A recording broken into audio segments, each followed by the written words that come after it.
Senate Standing Committee on Agriculture to order. I believe we do have a quorum. If we would all stand for the Pledge of Allegiance, please. You're on. Start us off.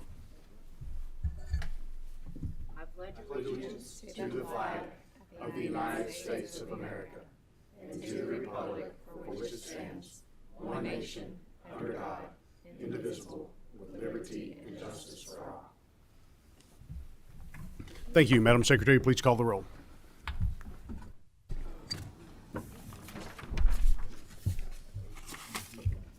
Senator Chambers Armstrong, Senator Carpenter,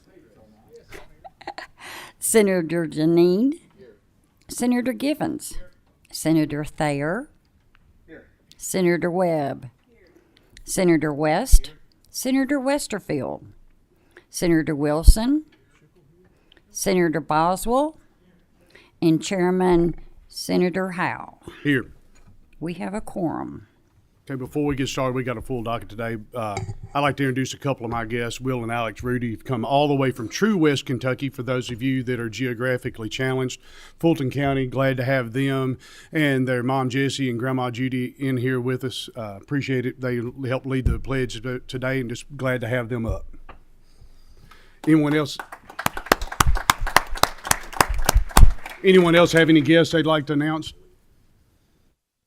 All right, a little lay of the land. We have two votes up. We're going to take Senate Bill 16. Senator Schickel, if you're here, make your way to the podium. As they're doing that, we're going to honor Chair Schickel's timelines for his committee, and we're going to have about 15 minutes total to talk on this. We're going to allow about 10 minutes for this presentation, and then we'll allow about 5 minutes for people that want to speak out, if there's anybody that wants to speak out in opposition to this bill, and then move on to our next bill. Senator Schickel, will you get things rolling, introduce you and your guest, and get started at your leisure? Pleasure to have you here. Thank you, Mr. Chairman and members of the committee, and I appreciate you hearing Senate Bill 16, a very important bill to one of our most important industries here in the Commonwealth. Chair Schickel, can I cut you off for just a second? You may. First of all, we have a committee sub that we need to address on this. It's my committee sub. Do I have a motion on the sub? Motion by Senator Thayer. There's a second by Senator Nadine. All in favor, please signify by saying aye. Aye. All opposed, like sign. Thank you. So now we have before us the bill is adopted by committee sub.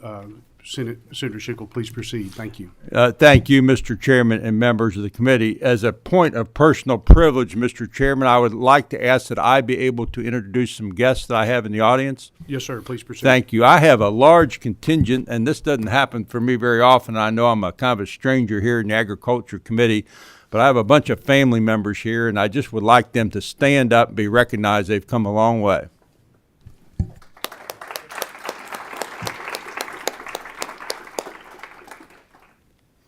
Now my guests will introduce themselves for the record, and then I will testify.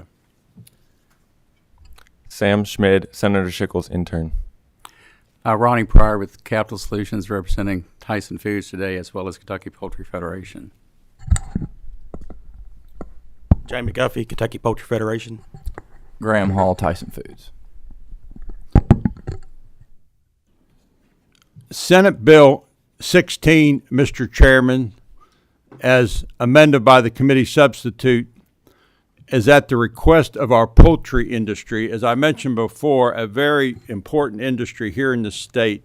And what it does, quite simply, the committee sub, and we passed over this bill several weeks ago, and I appreciate the committee's indulgence to try to get it right and try to work with some stakeholders. And if there's more work to be done, we're certainly willing to do that. We're here to help farmers, not hurt them. But what the bill does, what the intent of the committee sub is simply to restrict drones that are over our chicken industry's feedlots and processing plants that are there for no legitimate purpose. And with that, I will let the chairman explain the committee sub. Yeah, thank you. There are about 3 or 4 things that we amended with the committee sub. We basically took Senator Schickel's drone language in and moved it into the key infrastructure bill under KRS 511-100. We changed some of the charges to discuss operating operating drones without permission of the landowner, or distributing any video or audio that was obtained through this improper presence over the structure, and also changed the written consent requirement from the landowner for the drone operator to consent from written consent. And that's the crux of the changes in that. I appreciate Chair Schickel's indulgence in letting us work on his bill, and appreciate you working with us on it. Thank you, Mr. Chairman and members of the committee. Again, I'm Ronnie Pryor, contract lobbyist with Capital Solutions, representing both Tyson Foods today and the Kentucky Poultry Federation. I appreciate Senator Schickel bringing this bill very much, and also appreciate the chairman trying to get us a better path forward. As the chairman just pointed out, this bill essentially is amending the statute that this legislature passed in 2018. And again, it was amended in 2020. So this is, you can see that most of the language is existing language. And what it does is Senator Schickel already pointed out, we have a number of operations in the state. I'll give you an example. Tyson's got 4,000 employees in the state. Campbell County, Webster, Henderson County, Clinton County, and Senator Wilson, the latest one, and Senator Givens is down in Warren County with, I think, what may be the largest bacon plant in the world. Their brands are known. They're Tyson, they're Hillshire Farm, they're Ballpark Franks, there's Wright Brand Bacon, Jimmy Dean Products. There's a whole list of those. But we very much appreciate you entertaining this bill, and we think it's needed. And quite frankly, under the federal government, food processing plants are considered critical infrastructure. Chairman Howell, we were mandated to be open during COVID, but we wanted to be open beyond that. And so we thought it was easier to leave the penalties the same in the same bill, the language the same in the same bill in terms of not having written permission, and essentially that's what this bill does. Thank you. Is there anybody else that wants to speak out in favor of the bill? Sure. Graham Hall with Tyson Foods. Thank you, Senator, and thank you, committee members. This is important to us to keep us from hindering our business and our operations. We have a lot of industrial movements and activities throughout the day, every day at our facilities, and unauthorized drones could hinder our ability to continue business. It could put our employees in danger. It could endanger our live animals. And we have a couple instances that this has happened before. Global Security came to us and told us that a drone landed on a truck in Wilkesboro, North Carolina, one of our live haul trucks. We also had PETA and CNN sitting outside of a couple of our operations. And so this bill would be very important to thank you.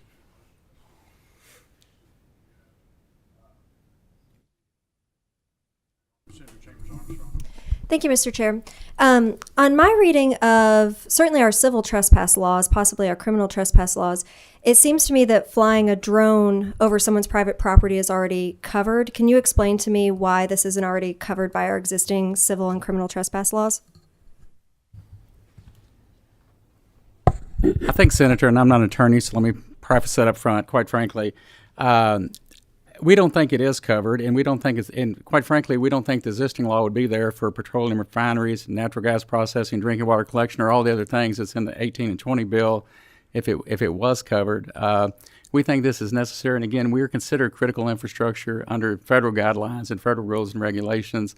And again, this is not adding to that, but the recording of any drone activity, recording of a cell phone camera in there, anybody, you can see these plants a long ways away. They're kind of set on a lot of acreage. You can see poultry houses a long ways away.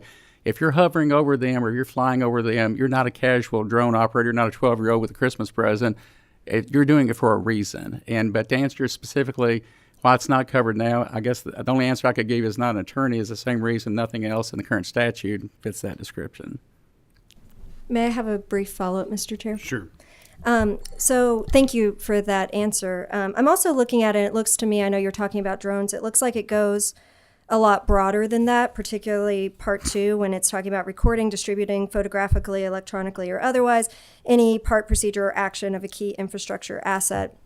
And so my concern is federal law grants workers at facilities a right to document safety concerns. They have a federal right to do that. Help me understand how this doesn't conflict with those OSH rights that are granted to workers.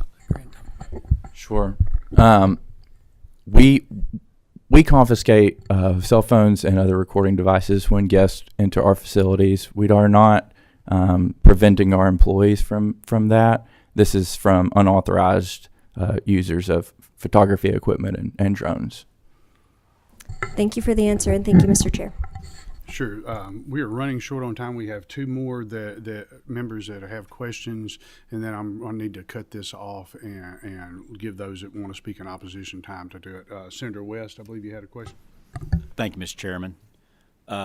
Just for clarification, Ronnie, and you have the process there today you're representing, but this goes a lot further than that, correct? So this does include on-farm large feeding operations.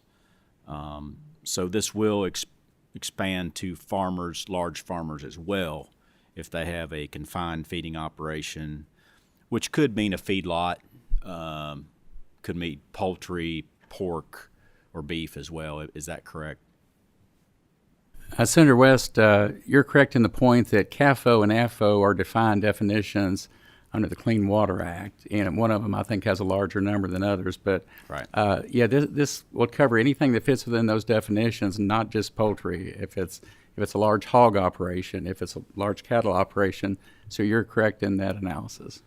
So in other words, it's going to help Kentucky farmers as well. Absolutely, absolutely. Thank you.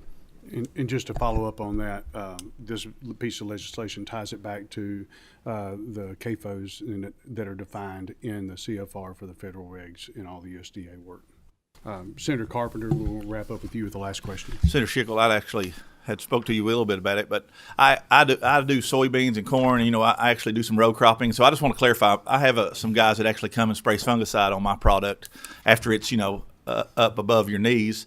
With a drone, and they have actually called, just wanting to clarify, and Ronnie, you may be able to answer that, but this doesn't affect anybody that's spraying a chemical product on an agricultural basis or anything like that, because they have consent, because I'm unfortunately having to pay them to do that. But I just want to clarify that, because those folks have called me. Yeah, and I appreciate you, Senator, catching me in the hall a few minutes ago and asking me that question. So I did, in the short time I had, do a little research on it, and I don't think it does. But between now and the floor, I can tell you this: if it does, we need to fix that, because our intention is to help farmers, not hurt them. I believe Rodney has a follow-up.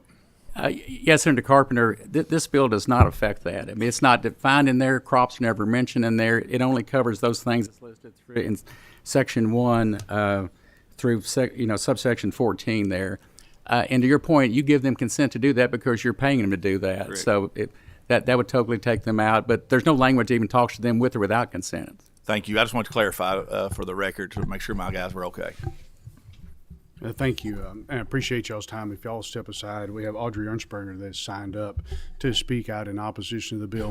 While she's coming forward, those that are wanting to speak out in favor or opposition to the next bill, Senate Bill 157, we're going to be able to allocate 10 minutes each for you, so that different groups, if you can get together and decide who's going to talk and how that time is going to be allocated out, it will help us be able to get the most quality testimony on both sides out here.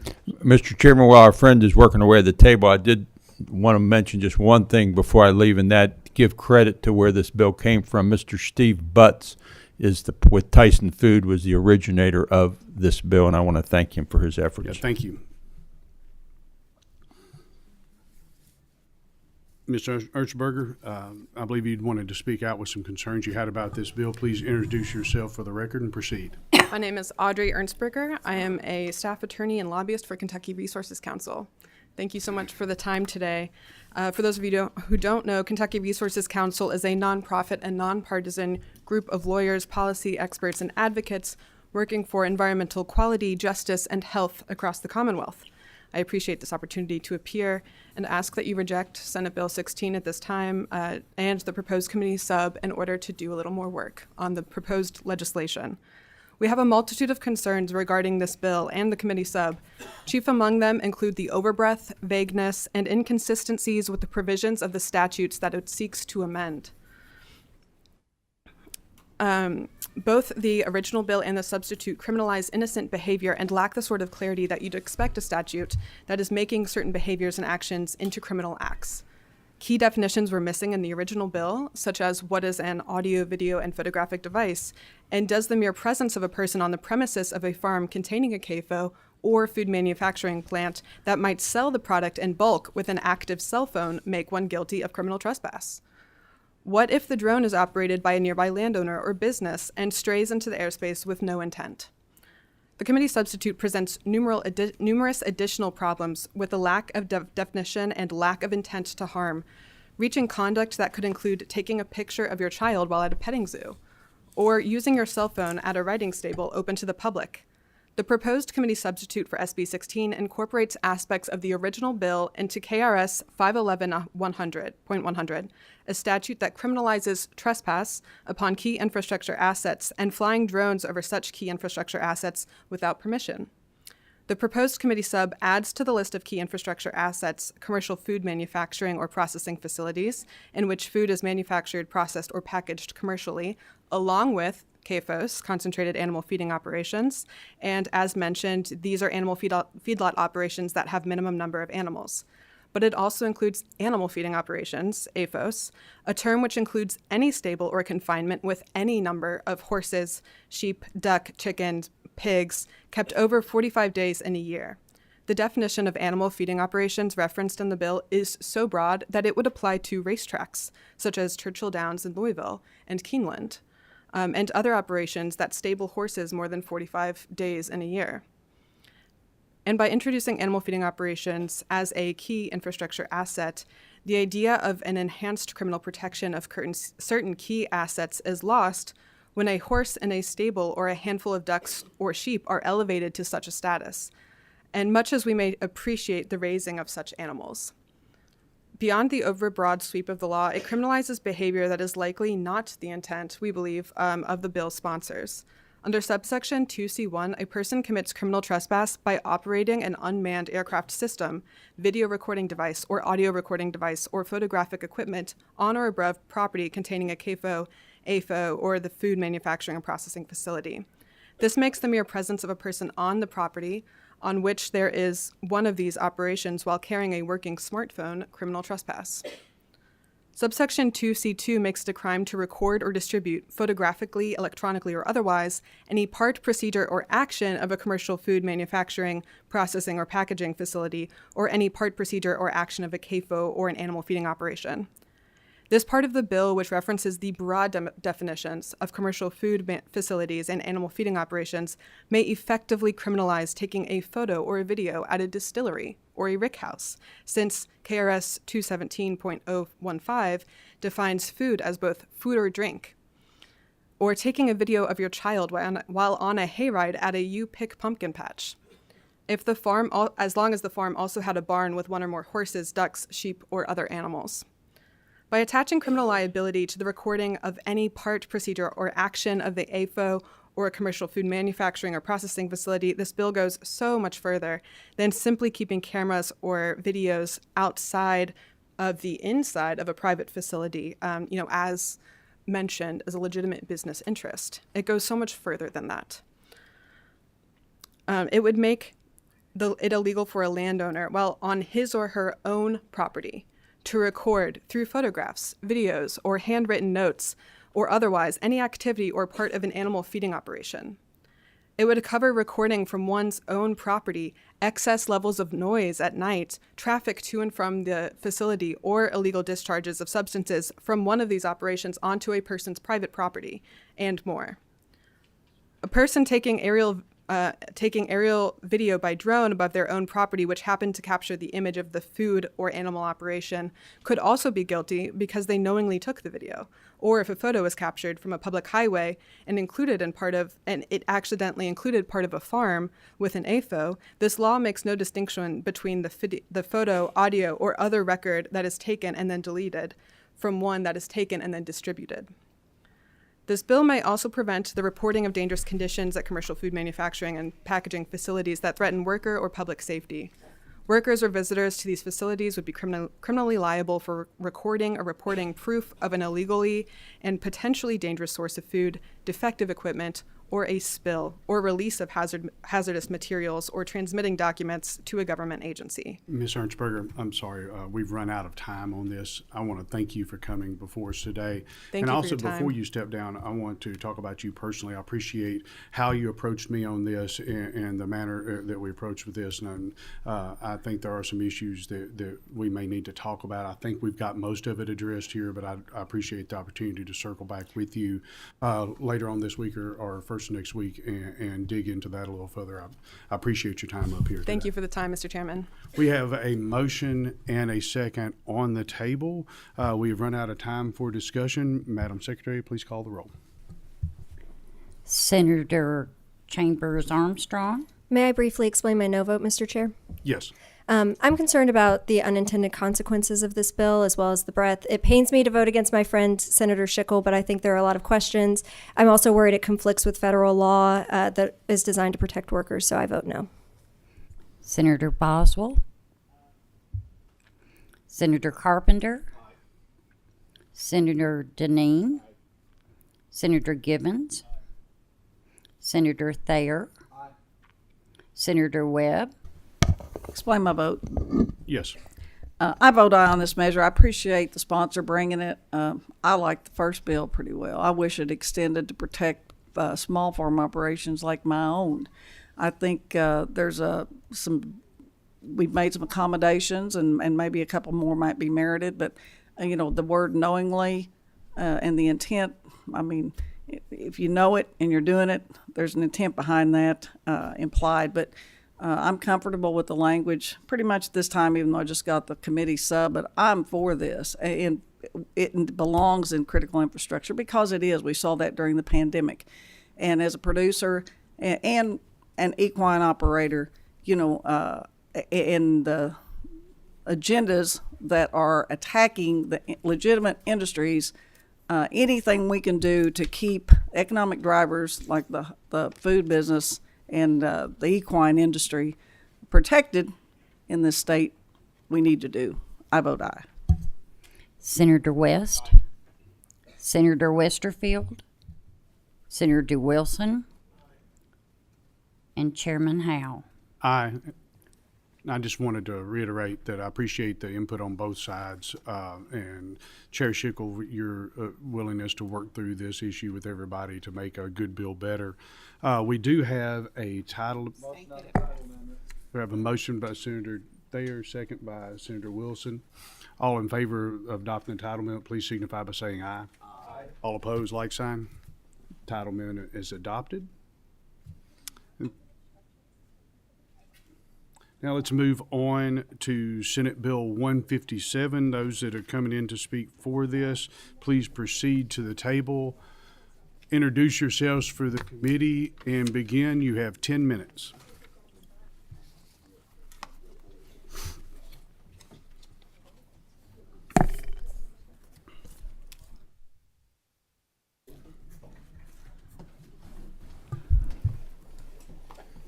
Good morning. Turn your microphone on too, please. Can you hear me now? Much better. All right, great. Thank you. I appreciate you letting us speak today. My name is Elizabeth Kunzelman. I'm Vice President of Legislative Affairs for Petland. Petland is a family business. My father opened a first one in 1967 because he loves pets and wants to connect people with healthy animals. We have 3 stores in Kentucky. We've been doing business in Kentucky for more than 36 years. We have stores in Ashland, Florence, and our Lexington location opened 2 years ago. All of these small businesses have an A rating with the Better Business Bureau. Last year, one of our franchisees signed a lease in Louisville to open a puppy-only store. These franchisees are experienced business owners, award-winning business owners, and have operated highly successful franchise locations in other states. They wanted to come to Louisville. Within days after signing the lease, the city proposed a ban on the sale of dogs in pet stores. Our manager is here today. The franchisees relocated the general manager, David Bravo, and his family and 4 kids this summer so that he could get his kids into the school system and get them acclimated before he started working. They passed the ban. We had a lease signed, and we were unable to open the store. We also tried to speak in front of council, and we were not allowed to. I sent 2 letters. I didn't get any responses back, and it was extremely frustrating. David Bravo wanted to speak about moving in, being a constituent, and being now put out of a job. He is still in Louisville, just trying to make ends meet with his 4 children. We also noticed that other people were able to testify, and there was a lot of inaccurate information presented. Now we understand that Lexington is considering a retail pet sale ban. Our store has been there for less than 2 years. We have financial investment, we have resources, we have employees. We have made a considerable investment there. We have tried reaching out to the council member that represents our store and cannot get a response. So it's been very frustrating trying to get council members at the local level to at least hear our side, what we do, and be able to dispel some of the inaccurate information. Finally, as you may or may not be aware, there's a statewide ban on the sale of dogs in pet stores that's been presented in Kentucky. And these are being promoted and pushed to eliminate puppy mills. But not a single puppy mill closes because of a pet store ban. It does not solve a bad breeder problem. Instead, they promote the use of underground pet store trading. And I can go into what's happened in California and Illinois and other states. But in Illinois, our licensed breeders are turning in their USDA license because they don't need them anymore. And so what we're actually doing is turning breeders to the unregulated market. We believe that regulation is a more responsible route, and it allows for local control. Cities like Louisville can require specific documentation on puppies sold, conduct inspections, require pet stores to become licensed within the city. They can regulate them, they just can't ban them. And they're not putting small businesses out of business. Louisville can also go after local puppy mills by creating breeder regulations. These are passed forward that actually have an impact on animal welfare. We have a responsible, sensible alternative to a statewide ban with Senate Bill 157, and we believe responsible independent businesses should be given the right to conduct business in a free market economy. And I will stop here and let our other folks speak. Good morning, Chairman. My name is Brian Winslow. I'm the Vice President of Animal Welfare and Franchise Services with Petland. I've been blessed to spend a lot of time in the breeder world since 2009, and that world has changed remarkably in the last 15 years. There's a lot of things that I could share, but for time's sake, I'll give you a summary of how the world has changed. First of all, in 2009, for the very first time, USDA inspection reports went live on the internet. You can take your smartphone and look up the inspection report of a USDA licensed breeder, which we think is a great thing. Transparency tends to clean things up. We've used that tool to look for the best breeders with clean USDA inspection reports. Activists use that same tool to look for breeders with serious violations, which again, I think is a good thing. However, don't use that tool to paint all breeders with a negative brush. In 2010, the Inspector General of the USDA did a report on what they called problematic breeders, the worst of the worst, the bottom 1%. And like you can expect in any industry, there are some bad players out there. However, the activists used that problematic breeder report to paint all breeders in a negative light. Overall, the USDA does an incredibly good job. Also in 2010, Missouri passed Proposition B, which at the time was the highest standards for breeders. Because Missouri had the highest quantity of USDA licensed breeders, it was the center of the breeding world at that time. Even though it was just a state law, it put ripples throughout the United States. Sizes of kennels got bigger, eliminated thin gauge wire flooring, and mandatory veterinarian checks. There has been a lot of changes at the local, state, and federal level since that time, but I want to highlight in 2013, veterinarians at Purdue University in Indiana started working with breeders and doing some extreme research within facilities. Breeders were hungry for science-based information to improve their operations and the welfare of dogs and puppies. In 2017, Canine Care Certified was released. This is the highest standards that have ever been placed on breeders, and Petland is very passionate about moving forward with Canine Care Certified. In 2021, we created a full-time position called Breeder Relations Manager. This person's sole job is to go from state to state, breeder organization to breeder organization, state breeder shows, and educate breeders on the importance of Canine Care Certified. To date, 215 breeders are Canine Care Certified. 360 are in the process of becoming Canine Care Certified. So almost 25% of the nation's USDA licensed and inspected breeders are Canine Care Certified. In Kentucky last year, 15% of our puppies in our stores were Canine Care Certified. This year, we're up to 30%. By the end of the year, we will be at 50%.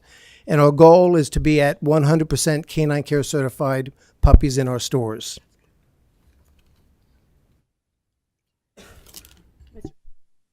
Yeah, thank you. You have about 2 minutes, and then we need to move on to those that want to speak in opposition. Thank you. Thank you, Mr. Chairman, members of the committee. My name is Mehek Cook, and I'm involved with Petland's advocacy, having previously worked as legal counsel for Governor Kasich in Ohio and the Ohio Department of Agriculture as their general counsel. I worked on legislation for anti-puppy mills to close down bad actors, worked on enforcement mechanisms, including working with the USDA to establish standards.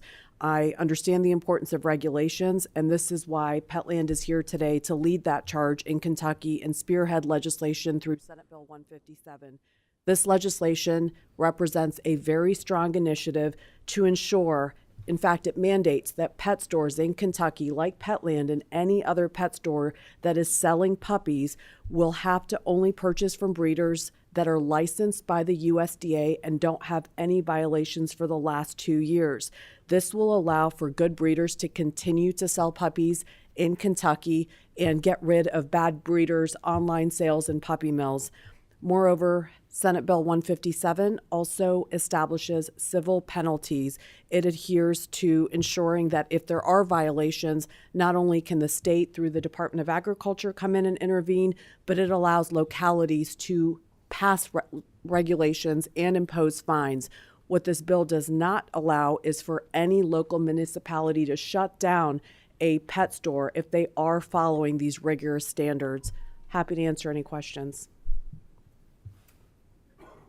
Thank you. Appreciate your time. If y'all will step aside, and if those that want to speak out in opposition, we have a long list. If you've decided who amongst you is going to go first, that's great. If not, I'm going to pull a name off a list. So if anyone wants to come up and be first, typically people are happier when they make the decision on who goes in what order than if I do. So please come to the stand and introduce yourself for the record, and you may begin.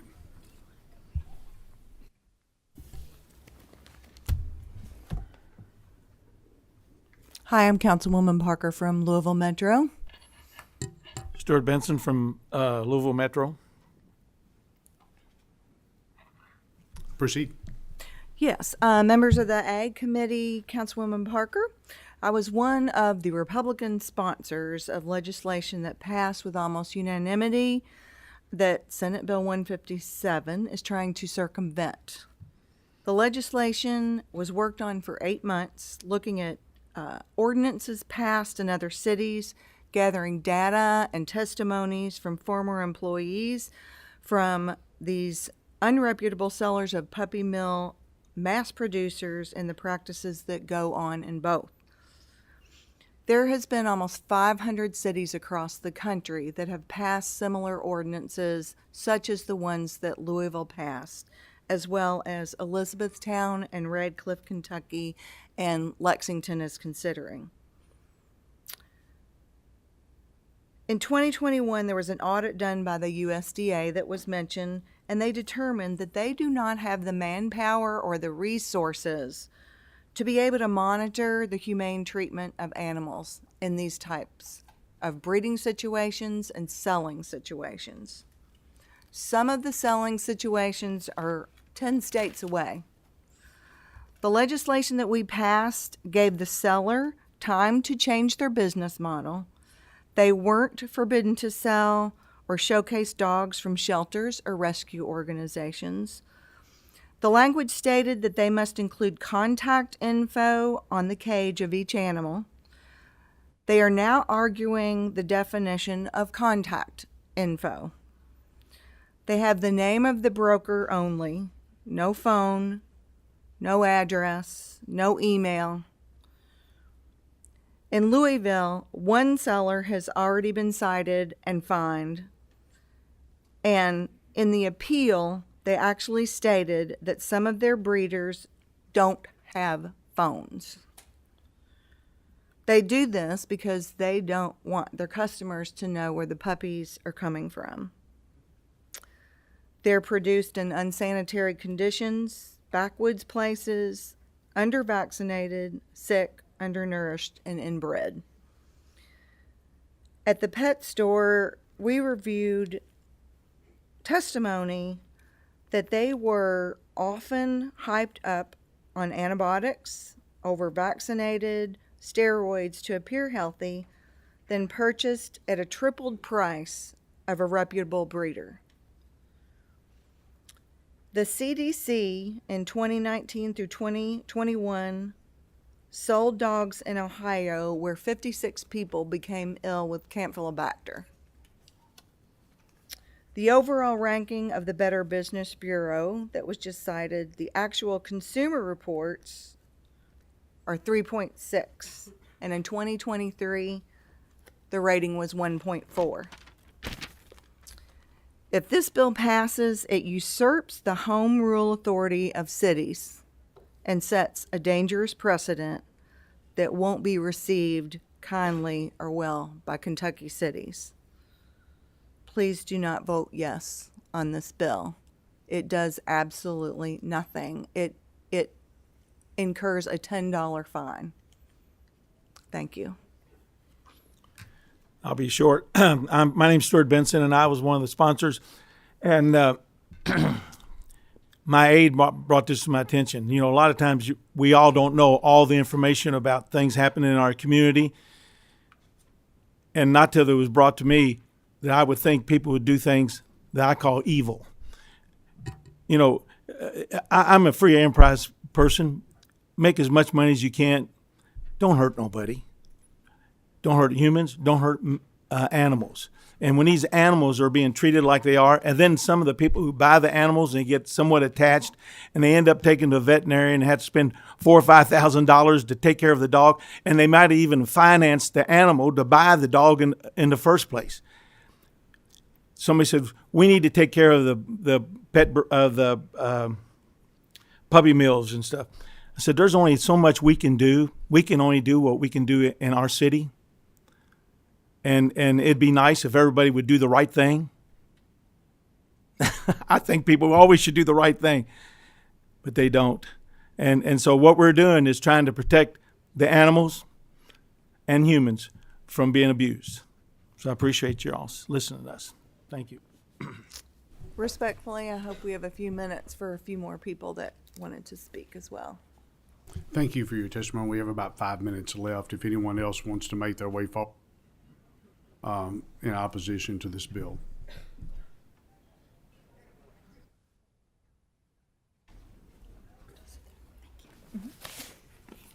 please state your name and proceed at your convenience. Fallon O'Byrne from Wilmore, Kentucky. I am here today with a deeply personal story that highlights the urgent need to oppose SB 157. This bill, intended to regulate the sale of dogs and cats in retail pet shops, may seem well-intended, but its implications hit close to home for me. Let me stop you just a second. Move your microphone a little closer so we can pick you up, please. Sure. Is that better? Yes, thank you. Thank you. Just a few months ago, my family welcomed a Persian kitten into our home from a local pet store. After many visits, our whole family fell in love and decided to purchase the cat, soon to be called Tuna, for a well above market price. I personally associated this high price tag with security, health, and good breeding, which are all points the website claims. Sadly, our excitement of welcoming a new cat into our home ended quickly when our beloved kitten passed away at 5 months old, exactly 2 months after our purchase date due to a severe illness. Our grief led us to uncover disturbing truths about the breeder associated with the pet store and the store's practices, which only made the situation harder to bear. Despite warnings and listings on do not sell lists in other states, this breeder continued to operate unchecked. When we sought support from the pet store about what we were expecting to be a fluke situation, we were met with defense and told I could only contact the store through their lawyer instead of empathy for our loss.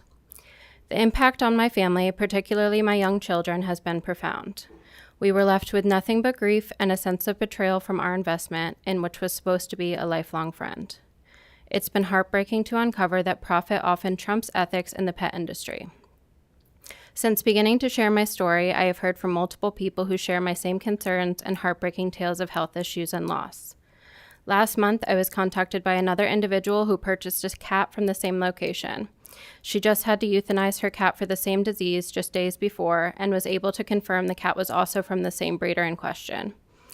As we stand here today, the shop continues to knowingly and legally sell animals from this breeder, which has had at least 2 known cases of deadly viral diseases, and this breeder would still be able to operate under SB 157.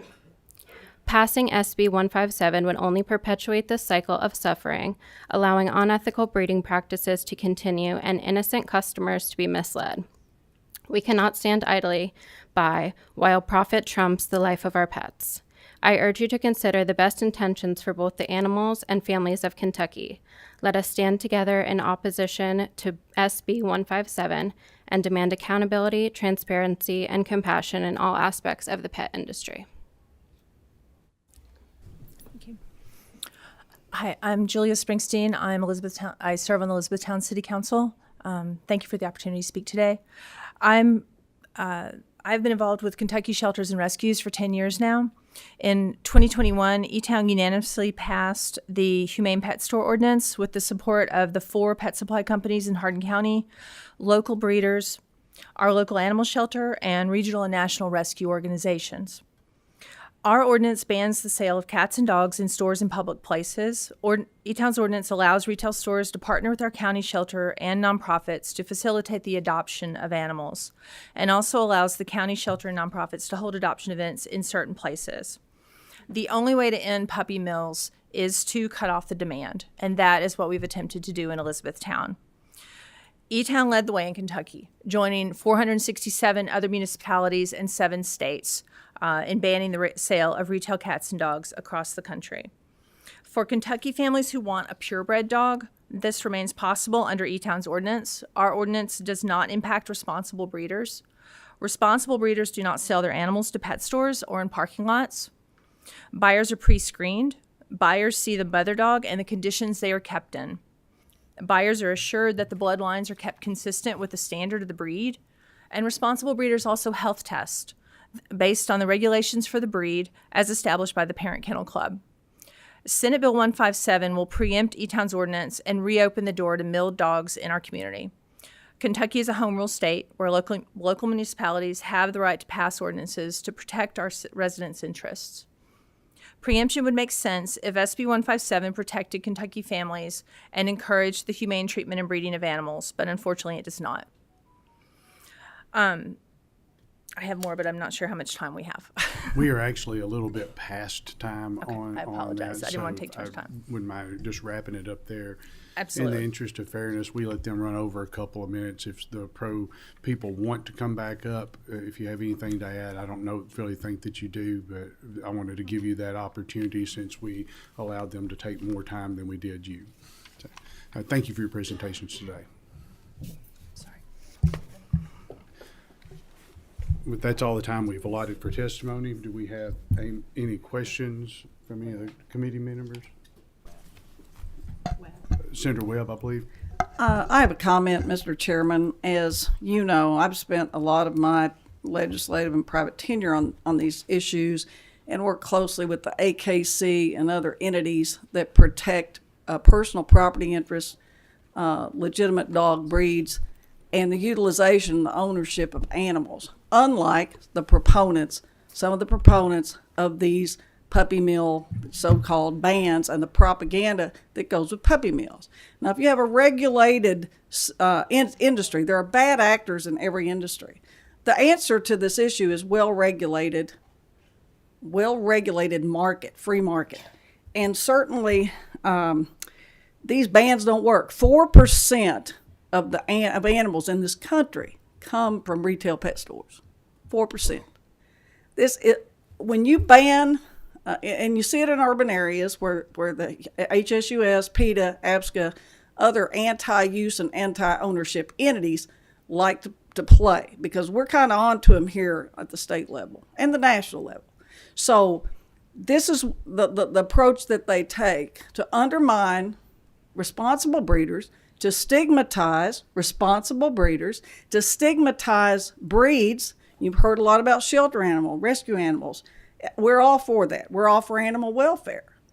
But I'm also for legitimate dog breeds that serve a purpose and have jobs and the ability as an owner to go out and pursue that. If the entities that are behind these bans, they're not for that. They don't believe in the utilization of or ownership of animals. It's animal rights. It's different than animal welfare, which we all promote. These bans do nothing but to drive it underground, to shield bad breeders, and to create foreign black markets, internet sales, and other things like that. I personally would rather have an entity where you can go in, you can regulate. USDA can do it if they want to. They do it in other industries. USDA can regulate this. You can do structures to regulate this, just like any other industry that there are bad actors in.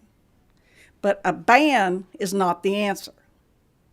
And there's agendas here, and if you don't believe it, study up on it. It's on their websites. It's in their articles that they write. It's on the board of directors' bios.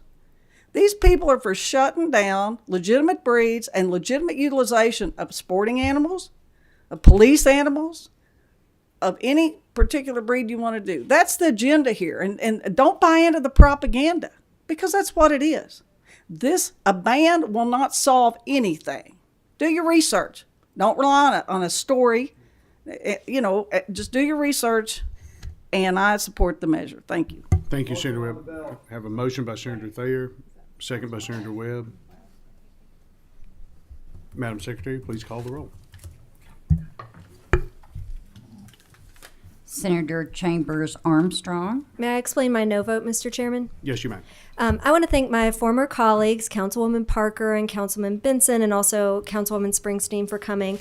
I represent the people of Louisville. I believe they spoke quite clearly through their elected representatives with a near unanimous vote. It makes me nervous when this body starts passing sweeping laws that undo things done by local government, and so for that reason, I'm a no today. Senator Boswell. Senator Carpenter. Explain my vote. Yes. I'm a aye. This is an issue that we always are talking about and concerned with, and I think it's something that we want to protect. As a guy who has a farm and has Australian Shepherds and Border Collies, I buy those dogs from people that I know do a great job, that take care of them, because they kind of I never thought it. I wasn't an animal lover as a kid. We didn't have time for them, but they become, you know, your pet. They become part of your family, and we really respect that. And I tell some of my vet friends, I'm like, us guys that deal with cows, we treat them one way, but you treat your little dog that sleeps in the bed with you. I mean, they almost become children. And so, you know, I want to make sure that we're doing the right things here. I think we are. My intent and understanding of this bill is to really protect people that are doing the right things. And like Senator Webb said, she's been involved in this a long time. There's bad actors in everything that we do, and there's no way you can regulate everybody's ill intent. If it could, this would be a lot better world than it is. But our job is try to make sure that people don't make bad decisions and have alternative agendas. And so I'm an aye, and I'm going to continue to look at this issue as we move it to the floor. Senator Deneen. Explain my vote. Please proceed. I was on this Elizabethtown City Council when we passed the ordinance to ban these puppy mills and kitten mills, and I will stand by that vote today. I am a no vote, but I would like to explain that I have worked with the chairman and discussed the issues of the bill with the chairman, and I do believe that there is a need for statewide governance in this area. But at this time, I don't believe the bill adds the framework that is necessary for the enforcement of the bill, and I look forward to working with the chairman on maybe establishing some of those frameworks to ensure that this does away with those puppy mills and kitten mills. So at this point in time, I am a no, but I do reserve the right to work with the chairman in the future to try to make this bill a more palatable bill for our municipalities. Senator Gibbons. Aye. Senator Thayer. Senator Webb. Senator West. Explain my vote. Yes, you may. I vote aye. I'm going to vote to move the bill along, but I do have an open mind, and I reserve the right to change my vote on the floor. Thank you. Senator Westerfield. Senator Wilson. And Chairman Howe. Aye. Motion passes. Thank you.